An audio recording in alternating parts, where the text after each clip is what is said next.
Hello,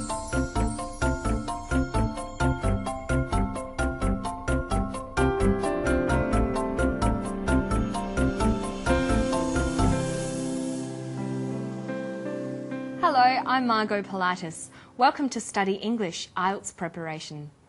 Today we'll travel to Western Australia to take a look at a famous jarrah forest. And while we're there, we'll learn about words that we use to describe spatial relationships, where things are in relation to one another. Later on, we'll listen to a few proverbs. But first, here's the Western Australian jarrah forest. Our jarrah forest is our reference point. It's our library of information. This is our baseline. This is what we had before we mined. I think some of the outward signs are showing us that it's quite healthy. The proof in the pudding is not you and I sitting here today, but the proof of the pudding might be in 10 years' time, 20 years' time, and whether this forest is flourishing for our children and grandchildren. So far, so good. Dr. Bowger knows a lot about the forest. In the clip, he spent a lot of time describing where things are. When you're describing where things are, it's important to be precise and accurate in your description. You need to think about how you're going to order the description. You should try to arrange it in a logical way, according to some kind of pattern. You might describe things in one area at a time, so you can guide your listener through the space. Look at this picture. You could, for example, describe from the top to the bottom, from the left to the right, or from near to far. That is, you could start describing the foreground, the middle distance, and finish with the background. There are no rules on how to describe something. Just make sure that your description is clear and logical. Here is Dr. Bowger again. Notice how he describes the forest area. On our left here, we have a very good example of the jarrah forest, the famous jarrah forest of Western Australia. And on our right here, we have the contrast, which is the mined area. And on this area, we can see the rehabilitation has occurred about 3 years ago. Dr. Bowger uses descriptions like on our left and on our right. He helps us understand the location of things by using the preposition on, along with a noun phrase. These are preposition phrases.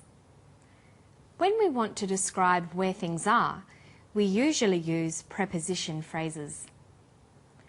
Let's look at some of the common prepositions you can use to describe where things are. Above, below, beside or next to, in front of, behind, on the right, on the left, on top of or over, under, between, or even surrounded by. Let's listen to Dr. Bowger once more. As well as using these prepositions, he uses another word to show exactly where things are. Can you hear it? On our left here, we have a very good example of the jarrah forest, the famous jarrah forest of Western Australia. And on our right here, we have the contrast, which is the mined area.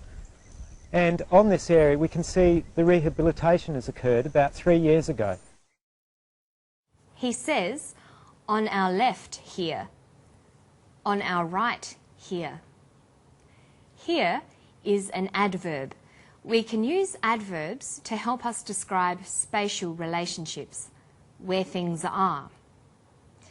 The two most useful ones are here and there. Or you can use other adverbs of place, like somewhere, anywhere, everywhere, and nowhere. In today's clip, Dr. Bowger is not just telling us where things are, he's also trying to compare the different areas. If you're trying to compare two or more things, a good description needs a starting point. What's Dr. Bowger's starting point? Our Jarrah Forest is our reference point. It's our library of information. This is our baseline. This is what we had before we mined. His starting point is the Jarrah Forest. He calls it his reference point, his baseline. He means that he can compare other landscapes to this particular Jarrah Forest. Okay, so we've looked at some words you can use to describe spatial relationships in a description. If you need more help, just go to our website. Learning new words is an ongoing process. It's good to learn words in phrases because they are used in a certain way. Sometimes we come across more unusual groups of words. Listen to the clip and see if you can hear an unusual expression. On our left here, we have a very good example of the Jarrah Forest, the famous Jarrah Forest of Western Australia. And on our right here, we have the contrast, which is the mined area. And on this area, we can see the rehabilitation has occurred about 3 years ago. This is world's best practice. Our Jarrah Forest is our reference point. It's our library of information. This is our baseline. This is what we had before we mined. I think some of the outward signs are showing us that it's quite healthy. The proof in the pudding is not you and I sitting here today, but the proof of the pudding might be in 10 years' time, 20 years' time, and whether this forest is flourishing for our children and grandchildren. So far, so good.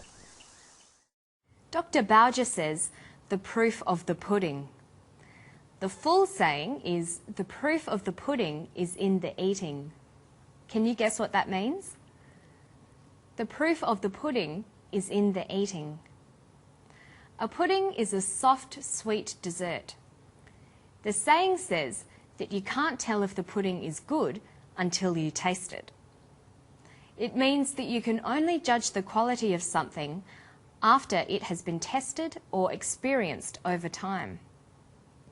So Dr. Bowger means we won't be able to tell how healthy the forest is for a long time.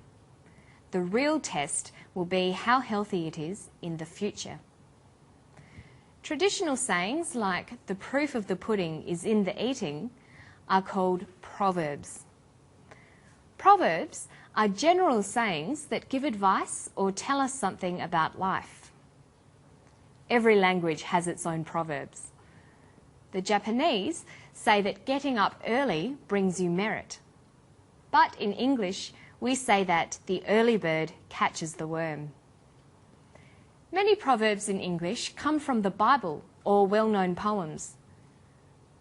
Because proverbs are well-known sayings, they aren't always quoted in full. For example, people just say, when in Rome, referring to the old Latin proverb, when in Rome, do as the Romans do. Listen to Dr. Bowger again. The proof in the pudding is not you and I sitting here today, but the proof of the pudding might be in 10 years' time, 20 years' time, and whether this forest is flourishing for our children and grandchildren. He just says the proof of the pudding. He doesn't say the whole proverb.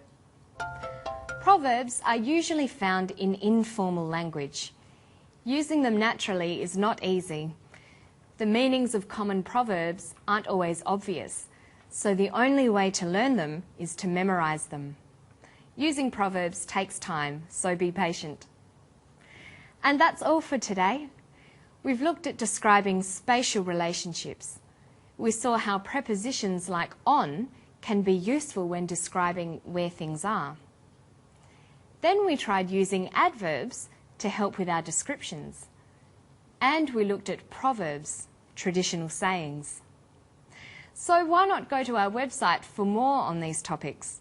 You'll find the story, transcript, exercises and study notes. Nothing ventured, nothing gained. And I'll see you next time for more Study English. Bye-bye.